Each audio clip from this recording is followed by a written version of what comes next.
Oi pessoas, bem-vindas ao canal Letras no Papel. Eu vim trazer para vocês qual foi a minha melhor e a minha pior leitura do mês de julho. Eu resolvi trazer esse formato para que não fique um vídeo muito longo, onde eu passe por todas as leituras individualmente. Lembrando que assim, quando eu estou falando do pior livro, não necessariamente é um livro ruim, só quer dizer que ele, dentre as leituras que eu fiz no mês, ele acabou ficando mais baixo no ranking, tá bom? Mas eu vou contar um pouquinho para vocês de cada uma das leituras e a minha opinião sobre cada um deles. Antes de eu começar, eu vou convidar vocês a se inscreverem no canal para poder acompanhar os conteúdos e também ativarem as notificações para que vocês fiquem a par de todas as novidades dos vídeos novos que vão surgindo. O link para o Instagram ele vai estar na descrição do vídeo. Se você puder dar uma passada lá, eu vou ficar muito feliz de receber vocês também. Então vamos lá, vamos começar pelo que é bom. Minha melhor leitura do mês foi o livro O Duelo dos Reis. Eu vou deixar em algum canto da tela a capa do livro, porque eu li ele em e-book. O Duelo dos Reis, ele é um livro que ele faz parte da trilogia A Primeira Lei, do autor Joe Abercrombie. Ele é o livro final da série, da trilogia, que foi lançada pela Arqueiro. Essa trilogia foi lançada por volta de 2014 e 2015. Primeiro eu vou passar um panorama geral sobre a história, para que vocês entendam um pouco sobre o que se trata esse livro. Então a história ela vai se situar na Terra-média, onde a gente vai ter a União. A União é o que se aproxima mais do que a gente tem na maioria das fantasias de livros, relembrando muito a Idade Média europeia, onde a gente tinha os castelos, os cavaleiros e tudo mais. A gente vai ter também o povo nórdico, que vai ser considerado pelo povo da União como o povo mais selvagem, mais bruto. E a gente vai ter também retratado os Gurkenses. Os Gurkenses são de uma região mais afastada, do outro lado do oceano, e eles vão ser um povo que tem um império muito grande e que conquista muitas outras nações para expandir o seu império. É um povo também que ele tem como característica ser uma nação escravocrata. Então a gente vai ver parte do povo que eles conquistam sendo tornados escravos. Dentro desse universo a gente é apresentado a 4 personagens principais. Um deles é o Logan. O Logan ele é um nórdico, um guerreiro muito famoso lá no norte, por ser um guerreiro muito sanguinário, que mata muitas pessoas. Ele vai ter a alcunha de 9 dedos, por conta de, obviamente, um dos dedos que ele perdeu em uma das batalhas. Mas aí ele tem essa fama de ser um guerreiro muito cruel. Outro personagem que vai aparecer pra gente vai ser o Jezal Danlutar. O Jezal ele vai ser um nobre cavaleiro que está começando a sua carreira dentro do exército da União. E ele é um personagem que ele é muito superficial, que busca muito a fama. Então ele almeja conseguir um bom cargo dentro do exército da União para conseguir muita fama, muitas mulheres, muito reconhecimento. Tanana, tanana. Outro personagem que a gente retroduzido é o Glokta. Ele é um ex-prisioneiro de guerra que passou por tortura pelo povo Gurkense. Dessa tortura toda que ele passou, ele acabou voltando para a União com sequelas. Então ele não tem a mesma mobilidade que ele tinha antigamente, ele precisa andar utilizando uma bengala, ele precisa de ajuda de pessoas para tomar banho, para poder se alimentar. E a forma como ele conseguiu se estabelecer novamente na União foi aceitando um cargo dentro da Inquisição da União. A Inquisição é o departamento da União que é responsável por a verdade dos prisioneiros. Então acaba sendo meio irônico, porque ele foi torturado para chegar naquele ponto, e ele acaba torturando as pessoas de volta. Ele é um personagem bem sagaz, você pega alguns momentos, não tenho certeza se você gosta ou não gosta dele. O quarto personagem, que na verdade é a personagem, é a Ferro. A Ferro ela é uma mulher muito forte, ela passou por maus bocados com os Gurkenses, ela foi escravizada, mas ela conseguiu se libertar, e agora ela busca vingança pelo que esse governo fez com ela. O livro ele é narrado em terceira pessoa, e a cada capítulo você acaba tendo uma visão de onde aquele personagem está na história, porque você tem personagens em pontos diferentes do mapa, e a todo momento a gente tem movimentação entre esses personagens. Em dado momento da história a gente vai ter o encontro desses personagens com uma figura misteriosa, que é o grande mago Bayaz. O Bayaz vai levar esses personagens para uma grande jornada. O que torna esse livro diferente é que a gente vai ter o autor trazendo questões da dicotomia entre o bem e o mal, entre o herói e o vilão. Então, os personagens que a gente é introduzido e os que a gente encontra ao longo do caminho, todos eles têm questões, eles têm características positivas em relação ao seu caráter, mas eles também têm características negativas. Nenhum deles é totalmente bonzinho, nenhum deles é totalmente maligno. O autor traz pra gente a seguinte frase: bom, todo mundo mente. A diferença entre um herói e um vilão depende de alguém acreditar nele.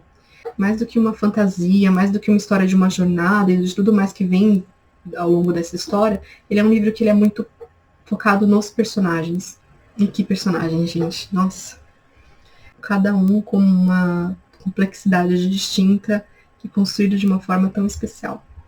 Falando um pouco sobre o sistema de magia, então a gente vai ter dentro da história, como a gente vai ter um mago, vai ter elementos mágicos ao longo da história, e criaturas míticas, tanto no norte, quanto vindas do território burkense. Eu não vou me aprofundar muito no detalhe. Todas as partes de elemento mágicos, o background, a história que está acontecendo dentro do mundo como um todo, ela é super bem escrita, super detalhada, é interessante, vai te prender da mesma forma, tá?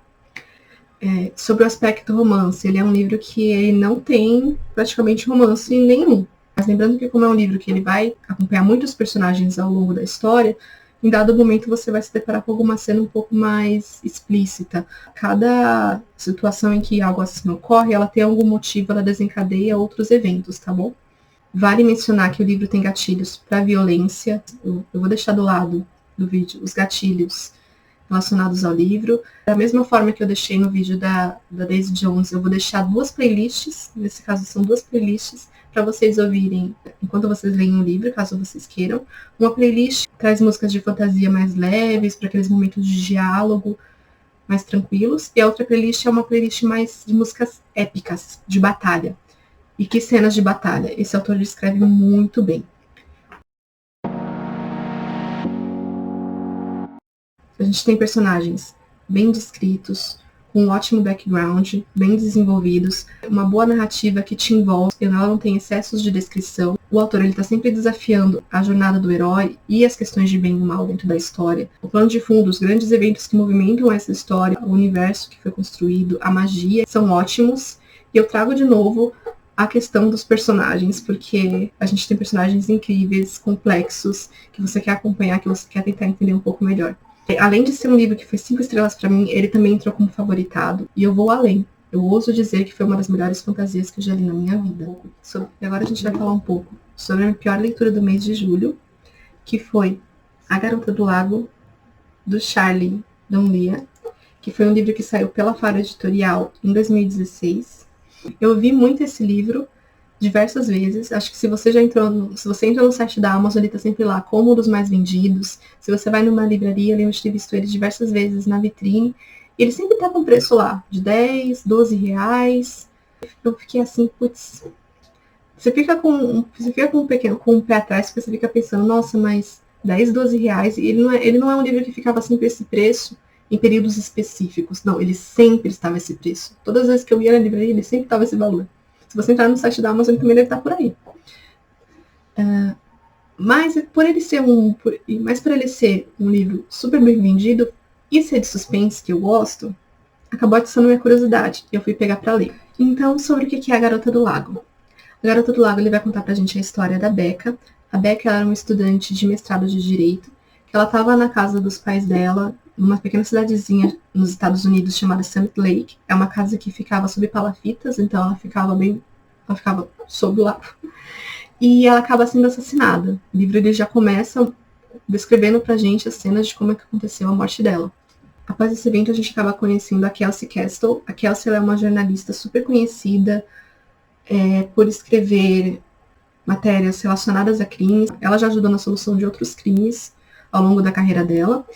E ela está retomando os trabalhos depois de um evento específico que aconteceu com ela.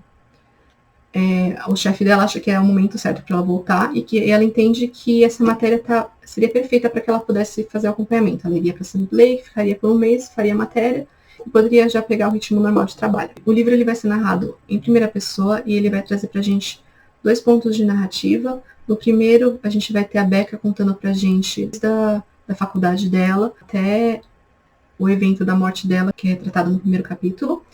E no outro ponto, a gente vai ter a Kelsey, no momento atual, coletando as informações necessárias para preparar a matéria dela.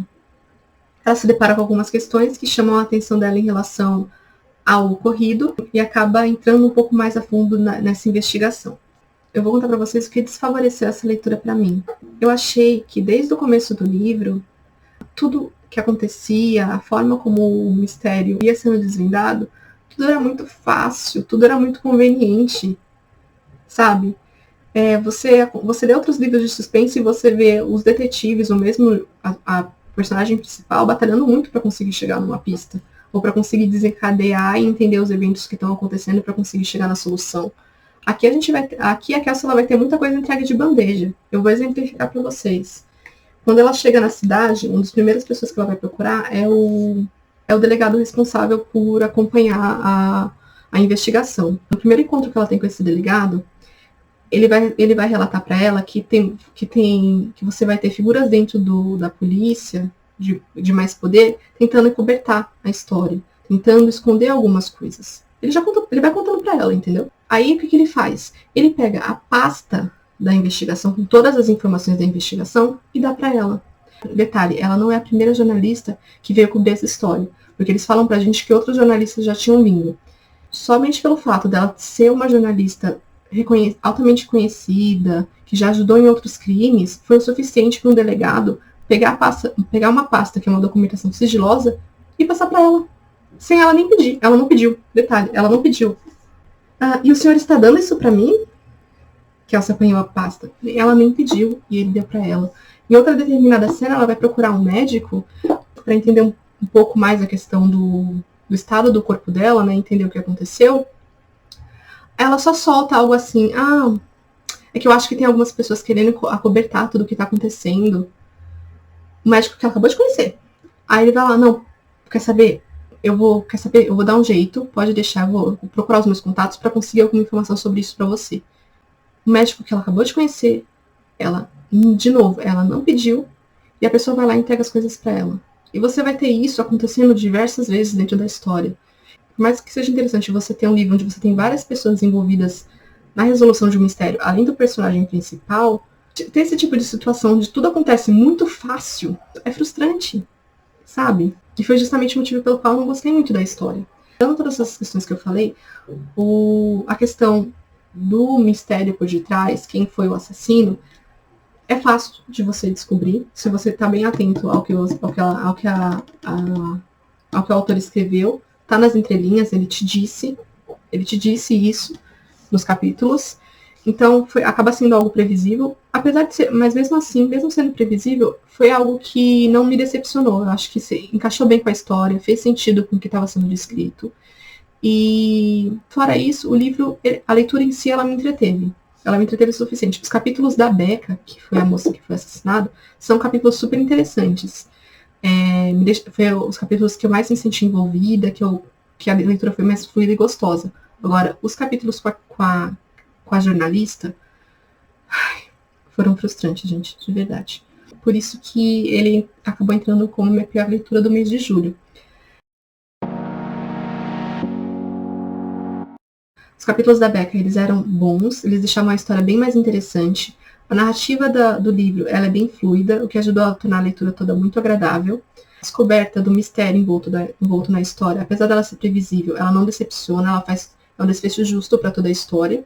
E eu dou um plus, que essa edição ela é muito linda. As páginas são extremamente grossas, gente. É muito grosso. Eu nunca peguei um livro tão grosso quanto esse, de verdade. Estrelinhas que eu tirei, como eu mencionei, tudo é muito conveniente ao longo da história, as coisas se resolvem de forma muito fácil. A protagonista por si só é um personagem que eu não gostei. Em dados momentos, ela confia demais nos personagens que ela vai encontrando aqui. E ela vai revelando pontos. Tudo bem ela revelar questões pessoais dela, mas ela vai revelando questões da investigação para pessoas que ela acabou de conhecer. Então, da mesma forma que você tem pessoas do outro lado confiando abertamente nela, ela também vai fazer isso. Mas você pensando que você está falando isso de uma jornalista criminal, gente, é muito estranho. Não colou, sabe? Não, pra mim, não colou.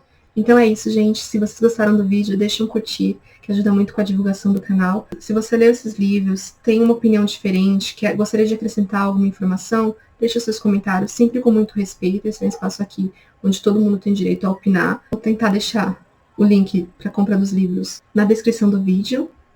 E um grande beijo. Tchau, tchau.